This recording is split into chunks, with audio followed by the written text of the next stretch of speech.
नमस्कार दोस्तों, मोहित स्टडी आई के सेंटर में आपका स्वागत है। आज हम जो टॉपिक लेके आ रहे हैं वो टॉपिक है बुद्धि, इंटेलिजेंस। इससे जो है संबंध में जो है हम क्वेश्चंस और टॉपिक्स टोटल जो है सारी चीज़ें देखेंगे।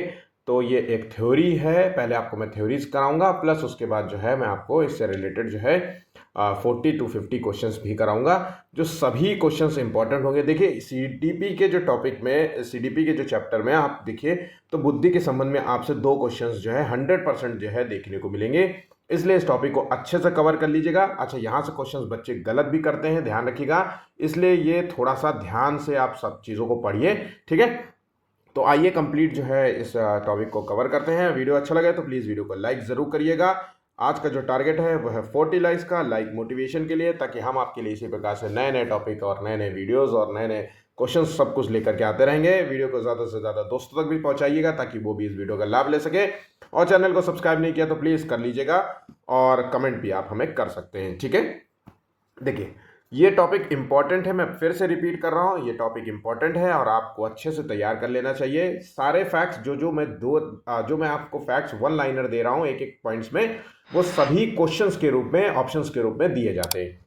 तो देखिए बुद्धि एक जो है मानसिक शक्ति है जिसके जरिए हम चीज़ों और तथ्यों को समझते हैं और उनमें संबंध खोजते हैं और तर्कपूर्ण जो है ज्ञान हासिल करते हैं, ठीक है।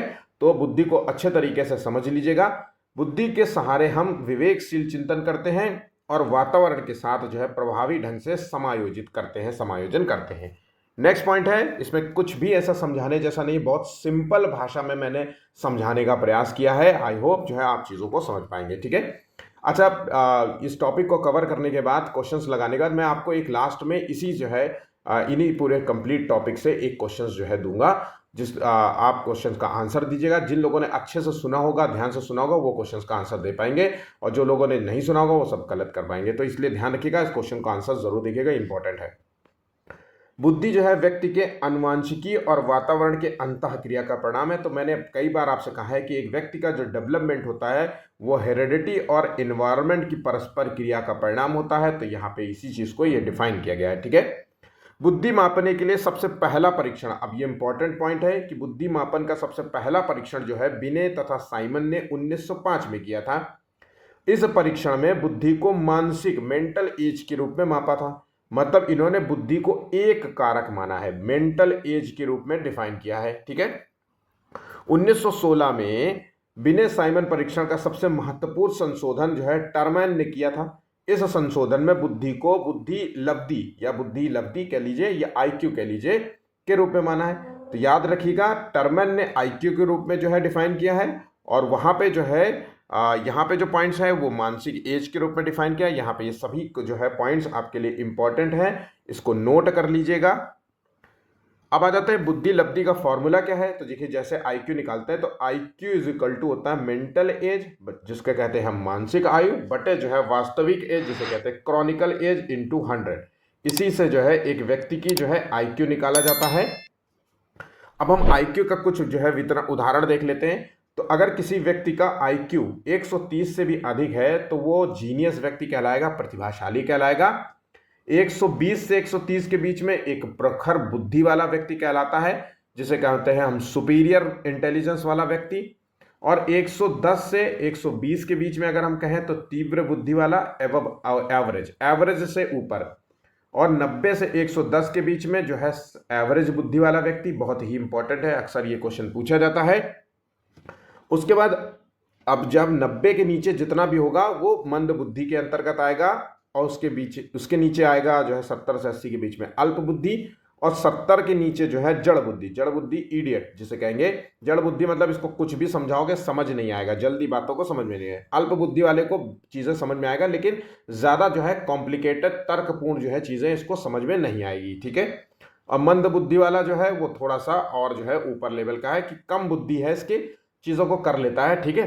तो एक सामान्य बुद्धि जो है 90 से 110 के बीच में, ये इसको अपने जो है दिमाग में बिठा लीजिए, क्योंकि एग्जाम में आपसे क्वेश्चन पूछेगा कि 90 से 110 के बीच में जो है बुद्धि का कौन सा वर्ग जो है शामिल होता है। तो सामान्य बुद्धि आपको आंसर देना पड़ेगा, ठीक है।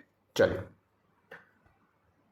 अब बुद्धि के सिद्धांत, यहाँ के बुद्धि के सिद्धांत कौन कौन से हैं, तो यहाँ से क्वेश्चंस भर भर के पूछे जाते हैं, इसलिए आपको इस टॉपिक को अच्छे से पढ़ना होगा। तो पहला जो सिद्धांत है वो है एक कारक सिद्धांत, जिसे कहते हैं हम यूनिफैक्टर थ्योरी। अब इस सिद्धांत का प्रतिपादन किसने किया था? बिने ने किया था। इसके बाद इसे आगे बढ़ाने का श्रेय टर्मेन और स्टर्न को जाता है। इन तीनों लोगों के नाम अपने दिमाग में बिठाए रखिएगा, क्योंकि एग्जाम में जब क्वेश्चन पूछेगा तो तीन में से किसी एक का नाम तो दिया ही होगा। तो प्रतिपादन किया था बिने ने, और आगे का जो बढ़ाने का कार्य किया था वो टर्मन और स्टर्न को जाता है। ठीक है, अब इस सिद्धांत में बुद्धि को जो है एक कारक, जैसा कि नाम है, एक कारक के रूप में डिफाइन किया है। बुद्धि को एक कारक मतलब व्यक्ति की समस्त मानसिक क्रिया, समस्त व्यवहार या फिर शक्ति के रूप में माना गया है। वर्तमान में अगर हम बात करें तो इस सिद्धांत को कोई नहीं मानता है। ठीक है, याद रखिएगा। तो आपसे क्वेश्चन पूछेगा कि निम्नलिखित में से कौन सा सिद्धांत जो है आज के परिप्रेक्ष्य में जो है तर्कशील नहीं है, तो आंसर आपका होना चाहिए एक कारक सिद्धांत। ठीक है, अब आ जाते हैं अगले पॉइंट की ओर कि द्विकारक सिद्धांत क्या होता है। तो टू फैक्टर थ्योरी क्या होता है? तो इस सिद्धांत का प्रतिपादन स्पीयरमैन ने किया था। मोस्ट इंपॉर्टेंट जो है थ्योरी है।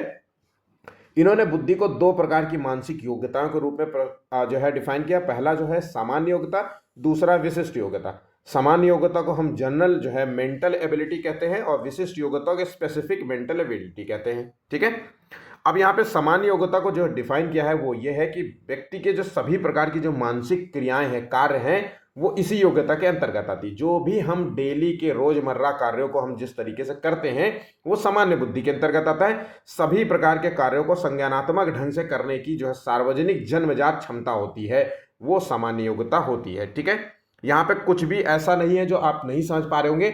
सामान्य योग्यता का मतलब जो भी हम, जो एक तरीके से 140 करोड़ की पॉपुलेशन एक सामान्य रूप से कार्य करती है, रोजमर्रा के जो कार्य करते हैं वो सामान्य योग्यता के अंतर्गत आते हैं। अब आ जाते हैं विशिष्ट योग्यता। फिर क्या है? जिसे कहते हैं हम स्पेसिफिक जो है फैक्टर या स्पेसिफिक इंटेलिजेंस कह सकते हैं। तो प्रत्येक व्यक्ति में सामान्य योग्यता के अतिरिक्त तो जो है कुछ ना कुछ विशेषताएं भी होती है, तो इसी को हमने विशिष्ट योग्यता कहें। और ये योग्यता परिवर्तनशील हो सकती है। ठीक है, अब इस योग्यता को परिवर्तनशील हो सकती है। और एक बात है कि अगर अच्छे से हेरिडिटी और इन्वायरमेंट का परस्पर रोल मिल जाए तो ये योग्यता को बढ़ाया जा सकता है। जैसे आप म्यूजिक बजाने में अच्छे हैं तो आप अच्छे से म्यूजिक हेरिडिटी, क्योंकि आपके माता पिता म्यूजिक बजाते थे, सिंगर थे, तो इसलिए आपको ये गुण मिला। उसके बाद आपने अच्छे से जो है आपने उसकी सीखा, लर्निंग सीखी, है ना, आपके अपने आसपास के इन्वायरमेंट से अपने चीज़ों को ढाला, आपने रियाज किया, डेली अभ्यास किया, इससे जो है आपके योग्यता आपकी बढ़ गई। तो ये यहाँ पे इस चीज़ को डिफाइन किया गया है। ठीक है, तो हर व्यक्ति में सामान्य योग्यता के साथ साथ कुछ न कुछ विशेष योग्यताएं भी होती है। जैसे हम डेली रोजमर्रा के कार्य करते हो, सामान्य योग्यता में हो गया। और किसी को म्यूजिक बजाना आता है, कोई खाली समय में आर्ट बनाना जानता है, कोई मेहंदी लगाता है, तो ये सब विशिष्ट योग्यताओं के अंतर्गत आता है, जैसे क्रिएटिविटी, है ना। यहाँ पे समझ गए? अच्छा, स्पीयरमैन के द्विकारक सिद्धांत का विरोध किसने किया था? थॉमसन ने अपने प्रतिदर्श जो है सिद्धांत में इसका विरोध किया था। इस पॉइंट को नोट कर लीजिए। प्रतिदर्श का सिद्धांत किसने दिया था? थॉमसन ने दिया था। स्पीयरमैन के द्विकारक सिद्धांत का इन्होंने विरोध किया था, ये बात भी याद रखना। अब आ जाते हैं अगले पॉइंट की ओर कि बहुतत्व या बहुकारक सिद्धांत, मल्टी फैक्टर थ्योरी क्या है। तो ये सिद्धांत का प्रवर्तक जो है थॉर्नडाइक है। तो बहुकारक सिद्धांत किसने दिया था? थॉर्नडाइक ने दिया था। थॉर्नडाइक ने बुद्धि को कई कारकों का मिश्रण माना था। देखिए यहाँ पे कई कारकों का मिश्रण माना। उनके मुताबिक किसी भी मानसिक कार्य में कई सूक्ष्म तत्व शामिल होते हैं, मतलब एक तत्व नहीं, कई जो एक साथ कार्य करते हैं। ठीक है, तो जैसे आप रोड पे गाड़ी चलाते हैं तो सिर्फ केवल आप गाड़ी नहीं चलाते, आप बहुत सारी चीज़ों पे ध्यान देते हैं, आप बहुत सारी चीज़ों पे कंसंट्रेट करते हैं, और यह आपकी आर्ट पर भी निर्भर करता है कि आप कैसे गाड़ी चलाते हैं। तो ये सारी चीज़ें, तो इसको इसी रूप में डिफाइन किया होगा। ठीक है, बात यहाँ पे समझ गए। थॉर्नडाइक ने चार्ल्स स्पीयरमैन के सामान्य बुद्धि के विचार का खंडन किया। अब यहाँ पे ये पॉइंट नोट कर लीजिए कि थॉर्नडाइक ने किसके सिद्धांत का जो है विचारों का खंडन किया था? तो यहाँ पे स्पीयरमैन के द्विकारक सिद्धांत का खंडन किया था। कहा बुद्धि कई विशिष्ट योग्यताएं होती हैं, कई विशिष्ट होती हैं। थॉर्नडाइक का सिद्धांत जो है शिक्षा में जो है व्यक्तिगत अंतरों को समझने और विशिष्ट कारकों पर ध्यान केंद्रित करने में मदद करता है। इस पॉइंट को नोट कर लीजिए। थॉर्नडाइक ने जानवरों पर प्रयोग कर यह सिद्ध किया कि बुद्धि जो है प्रयास और त्रुटि के माध्यम से विकसित होती है। तो देखिए थॉर्नडाइक ने जो सिद्धांत दिया था, हम सभी को पता होगा अगर मेरा थॉर्नडाइक वाला वीडियो देखा होगा, जिसमें कहा गया था कि जो सीखने का सिद्धांत है वो 3 चीजों पे, किसी के प्रभाव में आकर के सीखना, तत्परता से सीखना और निरंतर अभ्यास से सीखना। तो इसी को कहा है कि बुद्धि जो है, किसी व्यक्ति की बुद्धि प्रबल होती है या बुद्धि बढ़ती है जब वो निरंतर प्रयास करता है, गलतियां करता है, इसी से उस व्यक्ति की बुद्धि डेवलप होती है। तो जितना ज्यादा आप अभ्यास करेंगे, आपका अभ्यास करने से आपकी जो इंटेलिजेंस क्षमता होती है वो बढ़ती जाती है, यही इस चीज का मतलब है। तो यहाँ पे इस चीज को अच्छे रूप में डिफाइन कर दिया है। अब यहाँ पे थॉर्नडाइक ने जो है बुद्धि को 3 भागों में बांटा है, अमूर्त बुद्धि, मूर्त और सामाजिक बुद्धि। इन तीनों को अच्छे तरीके से ध्यान रखिएगा। आपसे पूछेगा कि थॉर्नडाइक ने इन 4 ऑप्शंस में से कौन सा ऑप्शंस नहीं है, तो आपको बताना होगा कि इनमें से कौन सा नहीं है, आपसे पूछ लेगा, ठीक है। तो ये सारी चीजें आपको पता होनी चाहिए। अब देखिए सामाजिक बुद्धि, इन्हीं तीनों को हम एक एक करके पढ़ लेते हैं। तो सामाजिक बुद्धि मतलब दूसरों के साथ प्रभावी ढंग से संवाद करने, बात करने, सामाजिक परिस्थितियों को समझने और उचित व्यवहार करने की क्षमता का नाम है सामाजिक बुद्धि। आप दूसरों के साथ कैसा व्यवहार करते हैं, आप दूसरों के साथ कैसा आचरण करते हैं, आपका भावनाएं दूसरों के साथ कैसा है, ये सभी सामाजिक बुद्धि के अंतर्गत आता है। सामाजिक बुद्धि सामाजिक संबंधों को समझने में मदद करता है। आपने देखा होगा कई लोग सामाजिक रूप से बड़े बेकार किस्म के होते हैं, उनकी सामाजिक बुद्धि होती ही नहीं है, दूसरों के साथ सामाजिक संबंध स्थापित नहीं करना चाहते, तमीज से रहना नहीं चाहते। आजकल आप देखिए कि लड़का और लड़की में जो रिश्ता खराब हो रहा है ना, शादीशुदा रिश्ते बर्बाद हो रहे हैं, वो सामाजिक बुद्धि का ही नतीजा है कि व्यक्ति एक दूसरे के रिश्तों को नहीं समझ रहा है कि अरे भाई मेरा बेटा है या मेरी बेटी है, इस संबंध को बनाना है जरूरी है कि तोड़ना जरूरी है, और तलाक तलाक तलाक ये वाली चीजें। तो यह सामाजिक संबंधों को समझने में मदद करता है, ठीक है। और आपने अक्सर देखा होगा जो सामाजिक बुद्धि जिसकी कमजोर होगी, मतलब जो समाज में उठता बैठता नहीं होगा, हर बात पे उसके आसपास के संबंधों को जो है बिल्कुल बेकार चल रहे होंगे, है ना, पड़ोसी के साथ जो है तू तू मैं करता होगा, तो ऐसे लोगों से बिल्कुल भी रिश्ता मत जोड़िए, ये अक्सर कहा जाता है, ठीक है। तो ये इसी के अंतर्गत है। अब आ जाते हैं मूर्त बुद्धि, कॉन्क्रीट इंटेलिजेंस क्या होता है। तो देखिए मूर्त में मतलब यहाँ भौतिक वस्तुओं और ठोस समस्याओं को हल करने की क्षमता होती है, जैसे उपकरण का उपयोग करके या यांत्रिक कार्य। तो मूर्त बुद्धि में मैकेनिकल कार्य होते हैं, किसी किसी सामने रखी हुई चीज से आप जो है चीजों को करते हैं, ठीक है। तो ये भौतिक वस्तुएं या ठोस समस्याओं को हल करने की क्षमता होती है। मूर्त बुद्धि जो है ठोस वस्तुओं और व्यवहारिक समस्याओं से निपटने की क्षमता होती है। दूसरे शब्दों में अगर हम यही कहें तो यही चीज है इसका। जैसे बच्चा किसी चीज से खेलता हो और उन खिलौनों को जोड़ जोड़ करके कुछ नया बना रहा हो, तो ये मूर्त बुद्धि के अंदर। तो कुछ भी खेलते हुए कुछ नया बनाना किसी चीज से, वो होती है मूर्त बुद्धि। यहाँ पे मैकेनिकल बुद्धि भी कह सकते हैं, ठीक है। अब आ जाते हैं अमूर्त बुद्धि, अब्स्ट्रैक्ट इंटेलिजेंस क्या होता है। तो देखिए अब्स्ट्रैक्ट इंटेलिजेंस में ये प्रतीकों, विचार को, अवधारणाओं को, जैसे गणित की अवधारणा, भाषा और तर्क के साथ काम करने की क्षमता होती है। तो अमूर्त बुद्धि में हम चीजों को प्रतीकों के माध्यम से पढ़ते हैं, विचारों के माध्यम से पढ़ते हैं, अवधारणाओं के माध्यम से समझने का प्रयास करते हैं। अमूर्त बुद्धि प्रतीकात्मक होती है और वैचारिक समस्याओं को हल करने की क्षमता होती है, ठीक है। याद रखिएगा हाइपोथेटिकल क्वेश्चंस किसके अंतर्गत आते हैं, अमूर्त बुद्धि के अंतर्गत आते हैं। वैचारिक सोच, दिमाग से सोच करके प्रश्नों को हल करना जो है किसके अंतर्गत आएगा, अमूर्त बुद्धि के अंतर्गत आएगा, ठीक है। चिंतन करना, गणना करना, तर्क शक्ति की क्षमता, बच्चा गणित के प्रश्नों को हल करता है या पहेलियों को सुलझाता है, ये सब अमूर्त बुद्धि के अंतर्गत आएगा, ठीक है। थॉर्नडाइक ने सीखने से जुड़े कुछ और सिद्धांत भी दिए थे, जैसे प्रभाव का नियम, तत्परता का नियम और अभ्यास का नियम। यानी आपको ये चीजें बताई हैं। अगर आपने थॉर्नडाइक वाला मेरा वीडियो नहीं देखा तो उसको देख लीजिएगा, वहां से आपको क्वेश्चंस देखने को मिलेगा। जिन टॉपिक से क्वेश्चन आता है उनको गलती से भी मिस मत करिए। अगर आपको आता भी है कि हमने यार मैं थॉर्नडाइक के क्वेश्चंस कर लेता हूं, फिर भी अगर आप मेरे चैनल से जुड़े हैं और मैं आपको एक अपलोड करके एक वीडियो दे रहा हूं, तो उसको देखिए जरूर, क्या पता उसमें से कुछ नया मिल जाए आपको, है ना। तो याद रखिएगा डिफरेंट क्वेश्चंस आते हैं। अब इस बार का सीटेट आसान नहीं होगा, तोते उड़ जाएंगे तुम सबके, इस बात को मैं बार बार कह चुका हूं, है ना। और सिलेबस बदलने के पूरी फिराक में बैठे हुए हैं। अब सिलेबस बदले, मैं ये नहीं बता पाऊंगा कि सिलेबस में ये लोग क्या चेंजेस ला रहे हैं, लेकिन जब चेंजेस लाएंगे ना, तो आपके जो 18% पास हो रहे थे ना, अब 10% पास होंगे। अगर एक भी, मैं छोटा सा एक बात बता रहा हूं कि अगर छोटा सा सेक्शन जीएस का भी डाल दिया इन लोगों ने, या गणित का सेक्शन डाल दिया, जहां की अभी तो गणित वाले पेपर में है, या और भी चीजों को शामिल कर दिया, या फिर बहुत सारे मनोवैज्ञानिकों को शामिल कर दिया। अभी तो 3 4 गिनती के पढ़ते हो, सीडीपी में कितने क्वेश्चन आते हैं, पियाजे, वाइगोस्की, थॉर्नडाइक, और ये जितने भी आप बुद्धि के संबंध में पढ़ पा रहे, स्किनर, इन और चोम्स्की। आपको पता है स्किनर और चोम्स्की से ज्यादा क्वेश्चंस पूछे भी नहीं जाते। तो ये गिने चुने के 5 6 मनोवैज्ञानिक है। आपसे अगर हम इसमें बहुत सारे मनोवैज्ञानिक शामिल कर देंगे तो आपको सब पढ़ना पड़ेगा। तो इन चीजों को ध्यान रखिए, अभी मौका है तो निकाल लेना इस बार का पेपर, ठीक है। चलिए अब आ जाते हैं अगले पॉइंट्स की ओर कि हार्वर्ड गार्डनर का बहुबुद्धि सिद्धांत क्या है। तो एक और नए वैज्ञानिक है जिनका नाम है हार्वर्ड गार्डनर। इन्होंने जो सिद्धांत दिया था वो बहुबुद्धि सिद्धांत, इनके जो है मल्टीपल जो है इंटेलिजेंस का सिद्धांत भी कहते हैं, ठीक है। तो हार्वर्ड गार्डनर के सिद्धांत के मुताबिक इंसान में कई प्रकार की बुद्धियां होती हैं जो अलग अलग तरीके से प्रकट होती है। तो इन्होंने कई प्रकार की बुद्धि को डिफाइन किया है। बहुबुद्धि सिद्धांत में प्रत्येक व्यक्ति की विलक्षण योग्यताओं, यूनिक एबिलिटीज पर जोर दिया है। तो यहां पे हर व्यक्ति की अपनी कुछ योग्यताएं होती हैं और उस पर ज्यादा फोकस किया है, ये बात याद रखिएगा। गार्डनर के इस सिद्धांत के अनुसार बुद्धि का स्वरूप एकाकी न होकर के बहुकारकी होता है। तो इनका जो है एकाकी नहीं है, सामान्य बुद्धि नहीं है, सामान्य बुद्धि भी इन्होंने बहुकारकीय रूप में इसको डिफाइन किया है। बहुकारक है, एक बुद्धि नहीं है, बहुत सारी बुद्धि के प्रकार बताएं। इलेक्ट्रिक बुद्धि एक दूसरे से स्वतंत्र होती है, व्यक्ति के विभिन्न प्रकार में एक दूसरे के साथ अंतर क्रिया करने की प्रवृत्ति होती है, ठीक है।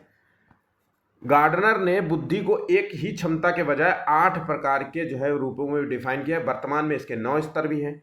तो 8 प्रकार की बुद्धि कौन सी है, इसको पढ़ लीजिए अच्छे से। भाषाई बुद्धि, जिस व्यक्ति में भाषा की पकड़ अच्छी होगी, जैसे कवि, लेखक, है ना, शायर, शेर व शायरी करने वाले, जो न्यूज़पेपर में आर्टिकल्स लिखते हैं, इनकी भाषाई बुद्धि अच्छी होती है।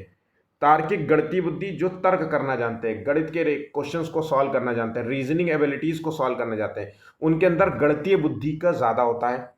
स्थानिक बुद्धि मतलब खाली स्थान को समझने की क्षमता होती है। जैसे एक खाली प्लॉट पे खड़े हो जाओ आर्किटेक्ट को लेकर के, वो देखेगा और फिर बताएगा कि हाँ ठीक है ये बन जाएगा सर जी, ये तिकोना इकोना सब है, हम बना देंगे आपका बढ़िया से ड्राइंग। तो ये स्थानिक बुद्धि होती है। एक खाली पेपर में एक आर्ट बनाने वाला बुद्धि होता है, क्रिएटिविटी वाला। तो स्थानिक बुद्धि का संबंध है क्रिएटिविटी से। जैसे कोई खाली पेपर दे और उसको जो है बढ़िया से आर्ट बना दे, है ना, तो ये स्थानिक बुद्धि में आता है। शारीरिक गतिक बुद्धि में जो है फिजिकल स्ट्रेंथ आती है, जो क्रिकेटर्स होते हैं, या हुसैन बोल्ट हो गए, या रनिंग दौड़ने वाले हो गए, या शारीरिक एबिलिटीज हो गई, या फिर फाइटर प्लेन उड़ाने वाले, ये सब गतिक बुद्धि में आते हैं। संगीत में संगीत बजाने वाला आता है, जिसके संगीत की समझ बहुत अच्छी होती है, म्यूजिकल धुन को समझ अच्छी होती है। प्राकृतिक बुद्धि में जो है प्रकृति के बारे में बहुत अच्छी नॉलेज होती है, नेचर के प्रति उसको समझ होती है, पर्यावरण के बारे में विशेष जानकारी होती है। अस्तित्ववादी में चीज़ों को अस्तित्व के बारे में बात होती है। अंतर्वैयक्तिक में जो है क्या होता है कि दूसरों की भावनाओं को समझने की बात होती है, सामाजिक संबंधों को स्थापित करने की बात होती है ना, दूसरों की मनोदशा को समझने की बात होती है। यहाँ पे टीम नेतृत्व की बात भूमिका होती है, अच्छे कम्युनिकेशन स्किल्स होती है। यहाँ इसमें अंतर्गत कौन आते हैं, जैसे समाज सेवी होते हैं, समाज सेवी, ठीक है, समाज सेवी हो गए, या फिर टीचर्स हो गए, जो दूसरों के जो है क्वेश्चंस को समझता है, उसके विचारों को समझता है, और विचारों को भी देखता है कि बच्चे को आता है कि नहीं आता, उसको फिर जो है दूर करने का प्रयास करता है। अंतःवैयक्तिक जिसे कहते हैं इंट्रापर्सनल जो होता है, इसमें खुद की जो है भावनाओं और इमोशंस को समझने की स्थान होती है, ठीक है। तो ये जो 9 प्रकार की मैंने आपको बुद्धियां बताई हैं, इसको अच्छे तरीके से दिमाग में बैठा लेना। अब आ जाते हैं अगले जो है मनोवैज्ञानिक की ओर, जिसे कहते हैं सिद्धांत दिया था तरल मोजेक मॉडल सिद्धांत। ये सिद्धांत दिया था कैटल ने। नाम याद रखना इंपॉर्टेंट है। तरल बुद्धि व्यक्ति के जो है वंशानुक्रम से संबंधित है, इसका संबंध हेरेडिटी से है ना, अनुवांशिकता से संबंधित है। तो तरल बुद्धि का संबंध वंशानुक्रम से संबंधित है, निर्धारित होती है। तरल बुद्धि में सोचने और तर्क करने और समस्याओं को हल करने की क्षमता होती है। तो ध्यान रखिएगा, जो तरल बुद्धि है, फ्लूइड है इंटेलिजेंस, तो इसमें सोचने और तर्क करने और समस्याओं को हल करने की क्षमता होती है। इस पॉइंट को नोट कर लेना। अब आ जाते हैं अगली पॉइंट की ओर, जिसे कहते हैं हम क्रिएटिविटी। क्रिएटिविटी बुद्धि कह सकते हैं, क्रिस्टल बुद्धि कहते हैं।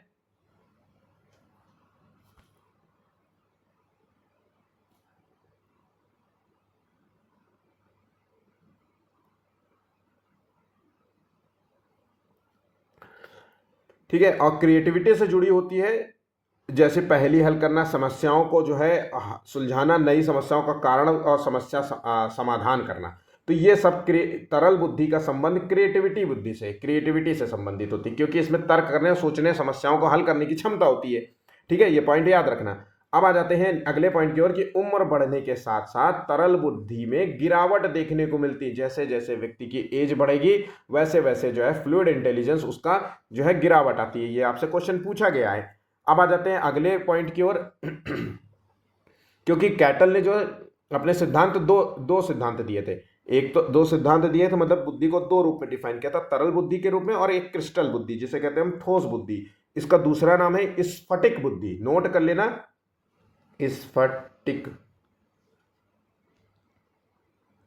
बुद्धि। ठीक है, अब यहां पे क्या होता है, ठोस बुद्धि ये भी एक प्रकार की सामान्य योग्यता है। ये अनुभव, अधिगम और वातावरण। तो याद रखना, ठोस बुद्धि जो है ये वातावरण संबंधी कारकों पर आधारित होती है। ठीक है, इस पॉइंट्स को आप याद रखना। और वो अनुवांशिकीय कारकों से निर्धारित होती है। तो ये वातावरण संबंधी कारकों पर निर्धारित होती है और तरल बुद्धि अनुवांशिकीय कारकों से निर्धारित होती है। इन दो पॉइंट्स को आप अपने दिमाग में अगर बैठा रखेंगे तो चीज़ों को जो है आपका क्वेश्चन गलत नहीं होगा। अब आ जाते हैं अगले जो है थ्योरी की ओर, जिसे कहते हैं हम त्रितंत्र बुद्धि सिद्धांत, है ना। तो ये त्रितंत्र बुद्धि सिद्धांत किसने दिया था, तो इसका सिद्धांत का प्रतिपादक थे स्टर्नबर्ग। इन्होंने बुद्धि को तीन रूप में डिफाइन किया है। तो एक पहला है प्रासंगिक बुद्धि, इसको पढ़ लेते हैं। तो प्रासंगिक बुद्धि ये व्यक्ति के व्यक्तित्व के विकास में सहायक होती है। ये बुद्धि व्यक्ति के व्यक्तित्व, आपकी पर्सनालिटी कैसे बनेगी इस पर निर्धारण करता है पार्शियल इंटेलिजेंस। ये विभिन्न सांस्कृतिक संदर्भों को प्रभावी ढंग से जो है समझने की क्षमता देता है। तो सांस्कृतिक संबंधों को जो है संभालने के लिए आपको ये काम करता है। तो हम ये इसका नाम दे सकते हैं प्रासंगिक बुद्धि, दूसरा नाम देते हैं सामाजिक बुद्धि, तीसरा नाम देते हैं सांस्कृतिक बुद्धि। इन तीनों के रूप में इसको डिफाइन करा जाता है, इसका नाम दिया जाता है। अगला पॉइंट है व्यवहारिक बुद्धि, जिसे कहते हैं संदर्भित बुद्धि। तो देखिए व्यवहारिक है तो मतलब ये मूर्त बुद्धिता पे आधारित है। ठीक है, मूर्त बुद्धिता पे आधारित है, मतलब किसी कार्य को समझने और अनुभव के आधार पर कुछ नया करने के रूप में संदर्भित करता है।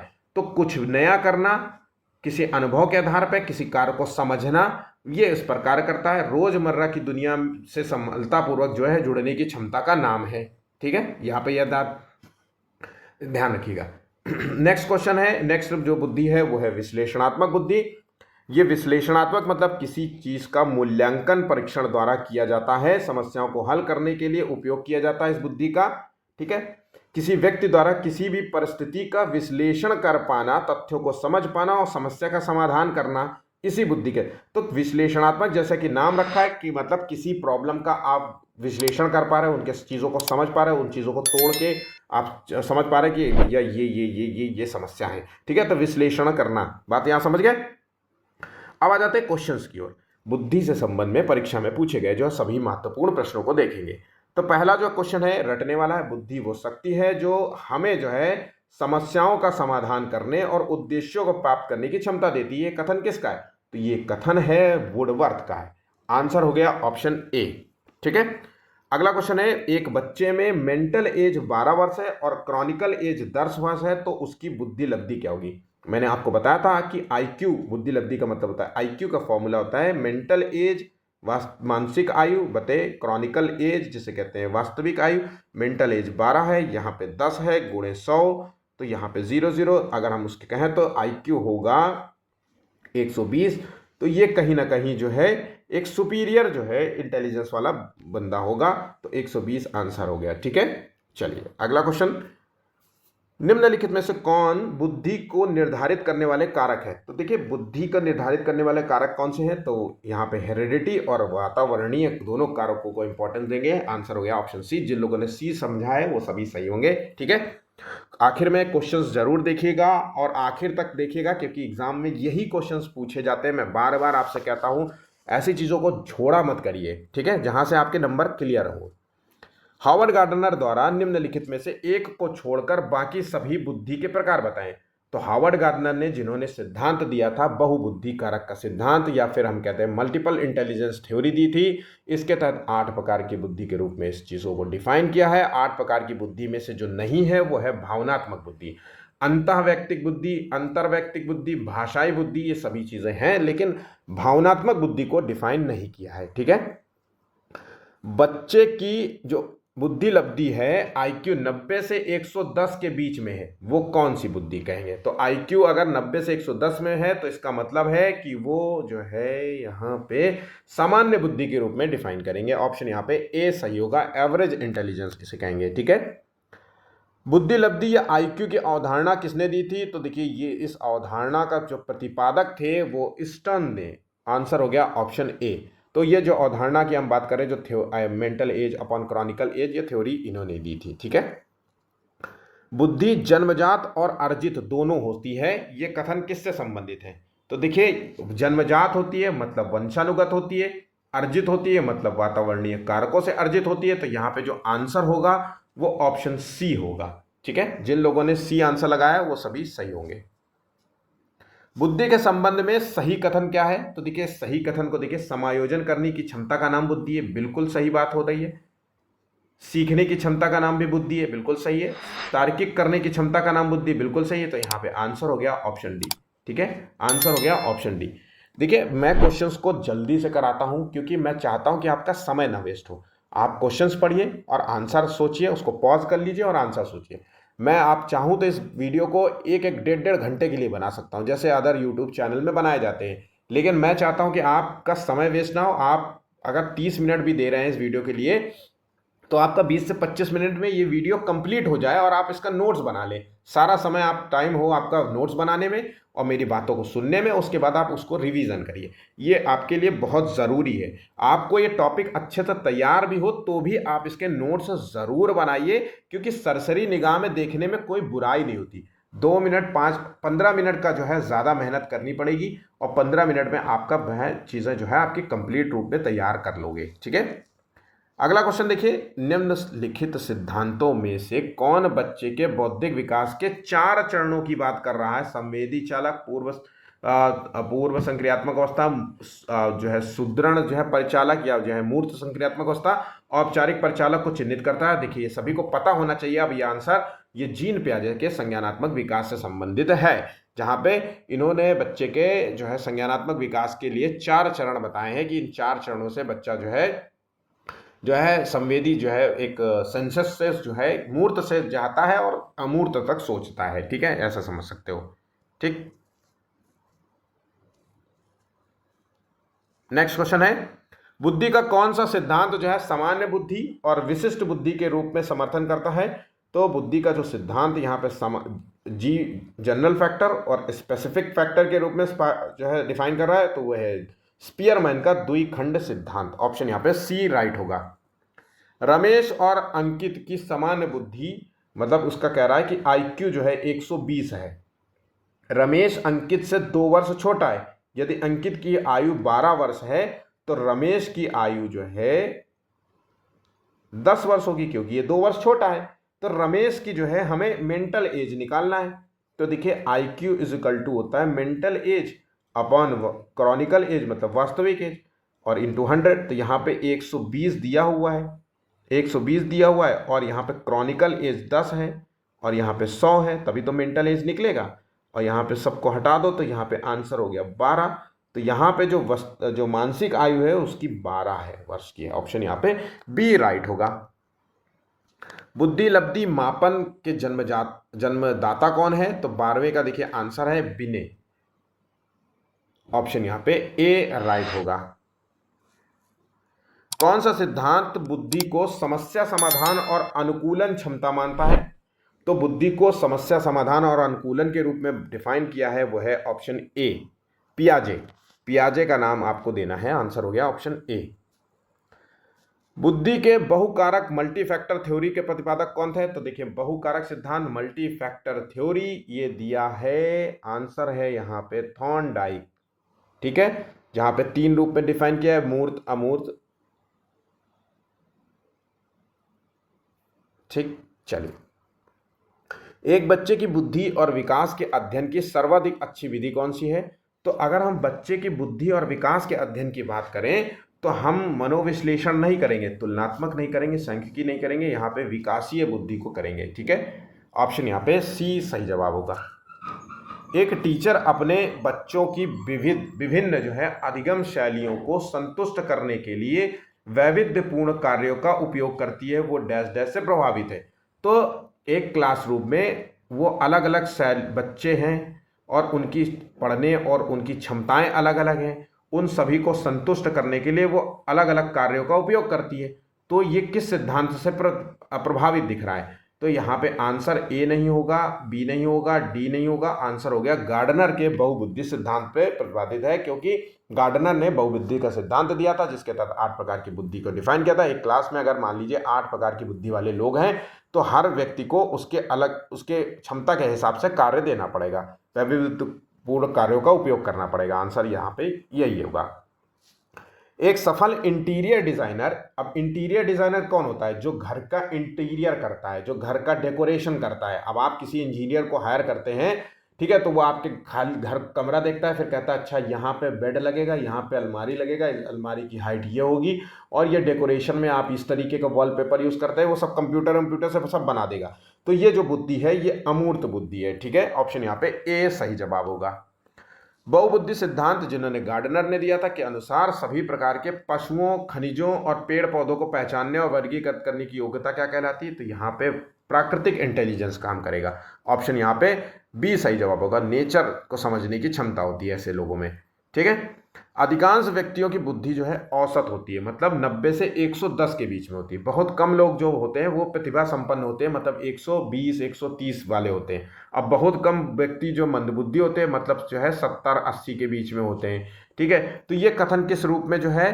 तो ये कथन जो कहता है कि बुद्धि का जो वितरण है वो वो इस रूप में होता है, ठीक है। तो ये कथन बुद्धि के वितरण जो है सिद्धांत पर आधारित है, ठीक है। ऑप्शन यहाँ पे बी होगा। बुद्धि और सृजनात्मकता में किस प्रकार का सह संबंध होता है? तो जिस व्यक्ति की बुद्धि ज्यादा होगी वो व्यक्ति क्रिएटिविटी में भी अच्छा हो सकता है, ठीक है। तो हम घनात्मक संबंध देख सकते हैं, ऋणात्मक तो नहीं हो सकता, शून्य भी नहीं हो सकता, ये बात याद रखिएगा, ठीक है। निम्नलिखित में से कौन सा जो है बुद्धि के बारे में सही नहीं है? तो बुद्धि जो है वो एक मानसिक क्षमता है, ये तो बिल्कुल सही होगा। ये गलत कैसे हो सकता है? ये सामंजस्य स्थापित करने में सहायक होता है, आपसी संबंधों को स्थापित करने में सहायक होता है, सामाजिक संबंधों को स्थापित करना है, सांस्कृतिक संबंधों को, मूर्त अमूर्त संबंधों को, चीज़ों को। तो यहाँ पे इसी बात को व्यवहार की गुणवत्ता से आकी जाती है कि व्यक्ति का व्यवहार कैसा है ना। व्यक्ति की व्यवहार कैसा है, जैसा सामाजिक व्यवहार है तो सामाजिक गुणवत्ता के रूप में देखेंगे, है ना, इस तरीके से यहाँ पे। तो ये एक स्थायी है बिल्कुल भी नहीं, ये एक बुद्धि जो होती है ये व्यक्ति की अस्थायी होता है और परिवर्तनशील विशेषता का नाम है, ठीक है। व्यक्ति की अस्थायी और परिवर्तनशील विशेषता का नाम है। तो यहाँ पे जो कथन गलत है वो है ऑप्शन डी। अगले क्वेश्चन की ओर। भाटिया बैटरी का परीक्षण जो है निम्नलिखित में से किस परीक्षण के हेतु किया जाता है? तो भाटिया बैटरी भाई साहब ये बुद्धि के लिए किया जाता है। ऑप्शन यहाँ पे बी सही जवाब होगा। यूपी टेट में पूछा गया क्वेश्चन है, ठीक है। मानव बुद्धि और विकास की समझ जो है टीचर को डैश डैश योग्य बनाती है। तो देखिए मानव बुद्धि और विकास की समझ जो है वो निष्पक्ष रूप से अपने शिक्षण अभ्यास की योग्य बनाती है, शिक्षण के समय बच्चों के जो है संवेगों पर नियंत्रण बनाए रखने के योग्य बनाती है, या फिर विविध शिक्षार्थियों के बारे में स्पष्टता के योग्य बनाती है। तो यहाँ पे 23वें का जो आंसर है वो है ऑप्शन सी सही होगा, ठीक है।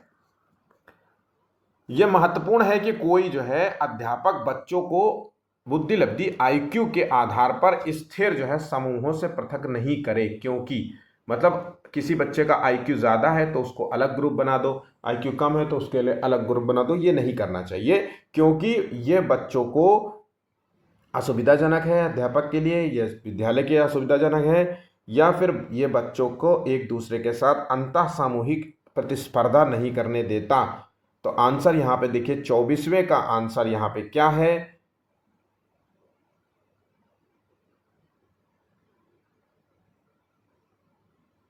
सी होगा, ठीक है। 24 का आंसर हो गया सी। देखिए क्या होता है, तो अगर हम बच्चों को IQ के आधार पे हम अलग समूह में बना देंगे तो एक दूसरे से वो प्रतिस्पर्धा नहीं कर पाएंगे, एक दूसरे से सीख नहीं पाएंगे, एक दूसरे के नॉलेज से नहीं पढ़ पाएंगे, है ना। तो यहाँ पे बहुत ज़रूरी है कि वो सब एक साथ रहें और एक दूसरे के, क्योंकि बच्चे अन्वेषण से सीखते हैं, आसपास के माहौल से सीखते हैं। कई बच्चे को लर्निंग स्किल्स इसलिए बेहतर होती है क्योंकि उनके आसपास अच्छे लोग होते हैं। हम लोग अच्छा हिंदी बोलते हैं, अगर हमारे आसपास सब अंग्रेजी बोले, सब अंग्रेजी बोले और कोई हिंदी ना बोलता हो एग्जाम्पल, तो हम उनकी भाषा को सीख लेंगे और वो हमारी भाषा को सीख लेंगे। तो हम इसीलिए चाहे कितने भी कमज़ोर क्यों ना, आप देखिए जो अनपढ़ होते हैं, क्रिकेटर्स हो गए, बहुत सारे क्रिकेटर्स जो अनपढ़ थे हमारे समय में, अब सचिन तेंदुलकर कहते थे कि वो 8वीं 9वीं पास है ना, क्रिकेट खेलता है और आज अंग्रेजी। कपिल देव के बारे में आप देखिए कितनी बेहतरीन अंग्रेजी बोलते हैं, है ना। उसी तरीके से जो पहले के जो है एक्टर थे वो अंग्रेजी नहीं बोल पाते थे, लेकिन आज के समय में अमिताभ बच्चन का एग्जाम्पल देख लीजिए, कितनी बेहतरीन अंग्रेजी और हिंदी बोलते हैं। तो ये उसी पता है, तो आसपास के माहौल से वो सीखते हैं। तो ये इसका यही आंसर है, ठीक है। बुद्धि का वह प्रकार जो दैनिक जीवन की समस्याओं को हल करने में मदद करता है, तो दैनिक जीवन की समस्याओं को हल करने का मदद करता है, वो विश्लेषण तो होगा नहीं, सामाजिक होगा नहीं। तो यहाँ पे 24 का आंसर होगा ऑप्शन यहाँ पे बी, व्यवहारिक बुद्धि। यहाँ पे आंसर होगा व्यवहारिक बुद्धि, ठीक है। अगला क्वेश्चन है, रेमंड कैटल के सिद्धांत के अनुसार बढ़ती उम्र के साथ तरल बुद्धि जिसे कहते हैं फ्लूइड इंटेलिजेंस का क्या होता है। तो कैटल ने जो सिद्धांत दिया था वो फ्लूइड एंड क्रिस्टल सिद्धांत दिया था, या फ्लूइड एंड स्फटिक बुद्धि का सिद्धांत दिया था। और फ्लूइड के अंतर्गत बताया था मैंने आपको कि जैसे जैसे उम्र बढ़ेगी वैसे वैसे तरल इंटेलिजेंस में गिरावट आएगी। ऑप्शन यहाँ पे बी सही जवाब होगा। बुद्धि का तरल मोजेक मॉडल किसने दिया था। तो देखिए बुद्धि का जो तरल मोजेक मॉडल है ये सिद्धांत दिया था कैटल। इसके तहत जो है दो जो है बातें बताई थी, एक तरल है और एक जो है स्फटिक बुद्धि है या ठोस बुद्धि है या क्रिस्टल बुद्धि है। इतनी चीज़ों को याद रखिएगा। प्लीज़ वीडियो को लाइक ज़रूर करिएगा। बहुत मैंने मेहनत से आपको जो है वीडियो दे रहा हूँ, बहुत मेहनत से आपको चीज़ें प्रोवाइड कर रहा हूँ, और मैं आपको सच कहता हूँ कि जो आपको मैं प्रोवाइड कर रहा हूँ ये आपके लिए बहुत बहुत इम्पॉर्टेंट है। आपने अगर इस पूरे कंप्लीट जो है टॉपिक से जुड़े हुए हैं, आप इस पूरे अगर 26वां क्वेश्चन आप पढ़ रहे हैं, तो मैं गारंटी से दे सकता हूं कि अगर आईक्यू के संबंध में कोई क्वेश्चन आएगा तो आपसे गलत नहीं होगा, क्योंकि आपने पूरी चीज़ों को ध्यान से पढ़ा है, ठीक है। यहाँ पे याद रखिएगा क्वेश्चन आपसे एग्जाम में पूछा ही जाता है, इसलिए ऐसा मत सोचिएगा कि क्वेश्चन नहीं आएगा तो मैं इस टॉपिक को छोड़ देता हूँ, गलती भी मत करिएगा, ठीक। और नोट्स बनाना ज़रूर, और हर दिन रिवीजन करना। आधा घंटा रिवीजन के लिए दो, सरसरी निगाह से रिवीजन करो, अपने पॉइंट्स को सिर्फ केवल रट्टू तोता के तौर पे भी पढ़ लोगे तो भी मैं कह रहा हूं कि एग्जाम में आपके दिमाग में बैठा रहेगा। और सरल शब्दों में अपने नोट्स बनाए, बिल्कुल जैसा कि मैंने कल आपको शॉर्ट वीडियो में अपलोड करके बताया था कि किस तरीके से आपको नोट्स बनाना है। उसका एक जो है मैंने एक फोटो भी शेयर किया था, तो इसी तरीके से आपको नोट्स बनाना है, ठीक है। नेक्स्ट क्वेश्चन है, बुद्धि के द्विखंड सिद्धांत टू फैक्टर थ्योरी का जो है प्रतिपादन किसने किया था। तो स्पीयरमैन ने, द्विखंड में जिसमें जनरल फैक्टर और स्पेसिफिक फैक्टर के रूप में जो है अपनी थ्योरी को डिफाइन किया था। बुद्धि का प्रतिदर्श सिद्धांत किसने दिया था। तो प्रतिदर्श सिद्धांत थॉमसन का है। ऑप्शन यहाँ पे ए सही जवाब होगा।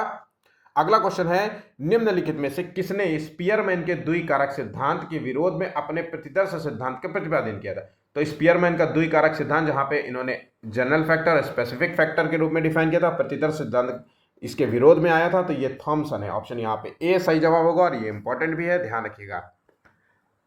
बहुबुद्धि के सिद्धांत के संदर्भ में एयरफोर्स पायलट बनने के लिए निम्नलिखित में से कौन सा बुद्धि की आवश्यकता होती है। तो मैंने आपसे बोला था कि बहुबुद्धि सिद्धांत में 9 प्रकार की बुद्धि है। जो एयरफोर्स पायलट है उसके अंतर्गत जो है गतिक बुद्धि आती है। ऑप्शन यहाँ पे डी सही जवाब होगा।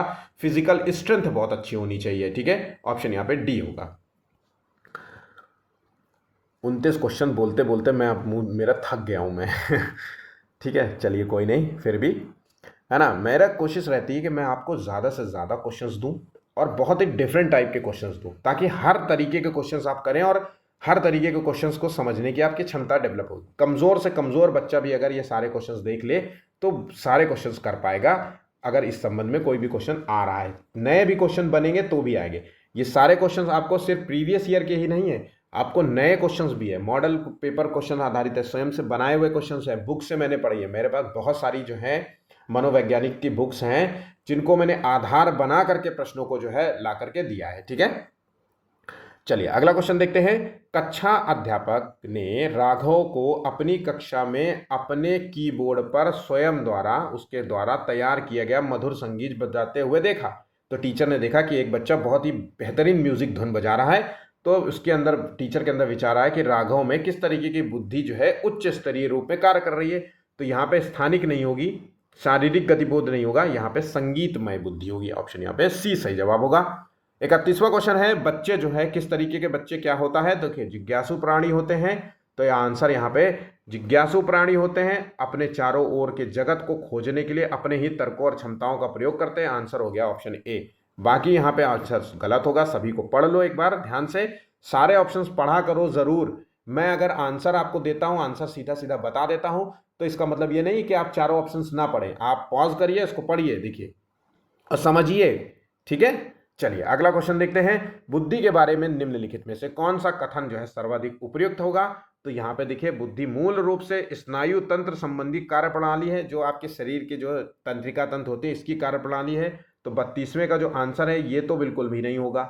बुद्धि विद्यालय में अच्छा प्रदर्शन की योग्यता नहीं, बुद्धि बहुआयामी है और इसके कई पहलू निहित है। बिल्कुल सही जवाब बोल रहा है भाई, ये ही आंसर यहाँ पे है, बुद्धि बहुआयामी होती है और इसके कई पहलू निहित होते हैं। हार्वर्ड गार्डनर के बहुबुद्धि सिद्धांत के अनुसार निम्नलिखित विशेषताओं से युक्त एक व्यक्ति की बुद्धि को किस प्रकार से वर्गीकृत किया जाता है? अब यह सीटेट का पूछा हुआ क्वेश्चन है। अगर आपको आंसर अभी भी पता है तो बहुत अच्छा है, क्योंकि मैंने ये क्वेश्चन करा दिया है एक तरीके से पूरा टॉपिक में। दूसरों की मनोदशा, दूसरों की भावनाओं को समझना, दूसरों को प्रेरणा देना, दूसरों के जो है सारी चीजों को दूसरों से संबंधित है, तो ये किस प्रकार की बुद्धि के अंतर्गत आएगा? तो आंसर यहाँ पे होगा 33वें का आंसर है बी, अंतर्वैयक्तिक बुद्धि। अब अंतर्वैयक्तिक बुद्धि मतलब इंटरपर्सनल बुद्धि, सामाजिक संबंधों को स्थापित करने में यह आपकी बुद्धि मदद करती है।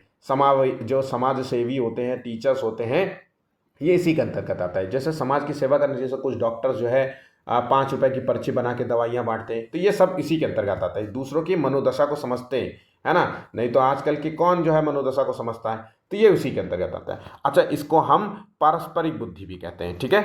नेक्स्ट पॉइंट देखते हैं, हार्वर्ड गार्डनर के बहुबुद्धि सिद्धांत के अनुसार तार्किक गणितीय बुद्धि वाले व्यक्ति की क्या विशेषताएं हो सकती है? जो तर्क करना जानता है, गणित के क्वेश्चंस को सॉल्व करना जानता है, इसके अंदर का जो है पैटर्न को खोजने, तर्क करने, लंबी श्रृंखलाओं को सॉल्व करने, रीजनिंग एबिलिटीज और संवेदनशीलता देखने को मिलेगी। ऑप्शन यहाँ पे डी सही जवाब होगा। निम्नलिखित में से कौन सा बुद्धि जो है बुद्धिमान बच्चे का लक्षण नहीं है? तो जो बुद्धिमान बच्चा होगा वो चीज़ों को रटने की क्षमता नहीं रखेगा, तो निबंध को रटना ये गलत है, ठीक है। बाकी प्रवाहपूर्ण उचित तरीके से संप्रेषण, कम्युनिकेट कर पाना, जैसे हम एक दूसरे से, मैं आपको उचित पूर्ण ढंग से कम्युनिकेट कर रहा हूँ, अपनी बातों को स्पष्ट रूप से समझाने का प्रयास कर रहा हूँ, तो ये बुद्धिमान व्यक्ति के लक्षण है। जो मूर्त रूप से सोचता हो, है ना, मूर्त और अमूर्त दोनों रूप से सोचता हो, जो नए परिवेश में स्वयं को समायोजित कर लेता हो, ठीक है, तो या और अपने पुराने ज्ञान को नए ज्ञान से मिला लेता हो और उनमें संशोधन भी करता हो, ये सभी बुद्धिमान व्यक्ति के लक्षण होते हैं, ठीक है। नेक्स्ट क्वेश्चन देखिए, एक अच्छे टीचर के रूप में बुद्धि परीक्षण के परिणाम जानने के बाद निम्नलिखित में से किस व्यवहार से बचना चाहिए? अगर आपने देखा कि एक बच्चे का बुद्धि परीक्षण, मतलब आपने आईक्यू टेस्ट किया, देखा कि आईक्यू टेस्ट में वो बेहतर है, आईक्यू टेस्ट में वो एक बच्चा बहुत नीचे है, तो हमें किस व्यवहार से बचना होगा? तो परिणाम के आधार पर सुधार के लिए परामर्श देना, तो हमें इससे बचना होगा? बिल्कुल भी नहीं, ये तो गलत है भाई। हम तो उसको बल्कि परामर्श देंगे। परिणाम के आधार पर कम बुद्धि वाले बच्चों का चयन कर उन्हें कठिन कार्य से रोकना, तो यहाँ पे आंसर मिल गया, हमें इस व्यवहार से हमें बचना होगा। याद रखना, हमें बचना है इस व्यवहार से, कि हम परिणाम ने देखा कि भाई कम बुद्धि वाला जिसका आईक्यू कम है उसको हम कठिन कार्य नहीं देंगे, तो उसका भाई आईक्यू फिर बढ़ेगा कैसे? अब वो मान लीजिए गणित के क्वेश्चंस को नहीं सॉल्व कर पा रहा है, मान लीजिए 56, 28, ये 8, 6, 14 होता है ना, 4 यहाँ पे 1 बचेगा, कैरी करेगा, इस तरीके वो कैरी वाले क्वेश्चंस नहीं कर पा रहा है, तो इसका मतलब ये थोड़ी ना है कि उसको हमेशा 2+2 और 3+2 और 4+2 कितना होता है यही पूछते रहोगे, तो उसके एक लेवल को तो बढ़ाओगे। तो इसलिए हमें कठिन कार्यों से रोकना, ये हमें इससे बचना चाहिए। ऑप्शन यहाँ पे बी गलत जवाब होगा, ठीक है। कैटल ने बुद्धि को कितने प्रकार से बांटा था? तो देखिए, कैटल ने जो हमने बताया था कि कैटल ने 2 प्रकार से बुद्धि को डिफाइन किया था, तरल बुद्धि और क्रिस्टल बुद्धि। क्रिस्टल को हम स्फटिक बुद्धि भी कहते हैं, तो यहाँ पे आंसर हो गया ऑप्शन 2, ठीक है, ऑप्शन बी मतलब 2, ठीक है। तो आज का जो टॉपिक है पूरा कंप्लीट हो जाता है। आज का जो क्वेश्चन है वो मैं आपको दिए देता हूँ, सामाजिक संबंध स्थापित करने की क्षमता किस बुद्धि के रूप में संबंधित है? तो सामाजिक संबंधों को स्थापित करने की क्षमताओं को जो है क्या नाम दिया जाता है? यहाँ पे याद रखिएगा, क्वेश्चन बहुत इंपॉर्टेंट है। मैं आपसे बता दूं कि 5 में से ये 5 स्टार वाला क्वेश्चन है, मतलब ये हर बार पूछा जाता है क्वेश्चन, ठीक है, घुमा फिरा के क्वेश्चन पूछा जाने वाला टॉपिक है, तो इसलिए इस क्वेश्चन का आंसर ज़रूर दीजिएगा, कमेंट कीजिएगा आप ज़रूर। ठीक है, वीडियो अच्छा लगा हो तो प्लीज़ लाइक ज़रूर करते जाइएगा, शेयर कीजिए अपने दोस्तों के साथ, और चैनल को सब्सक्राइब नहीं किया तो प्लीज़ फटाक जो है चैनल को भी सब्सक्राइब कर लीजिएगा। ठीक है, मेरा नाम मोहित चक्रवेश है और मैं ही जो है आप लोगों के लिए इस तरीके से वीडियोज़ जो है डेली लेकर के आता रहता हूँ। ठीक है, और नेक्स्ट वीडियो जो होगा वो पेपर से संबंध में होगा या फिर अन्य टॉपिक से संबंधित, उसके लिए आपको सब्सक्राइब कर लेना चाहिए चैनल। अभी के लिए बस इतना ही है, धन्यवाद।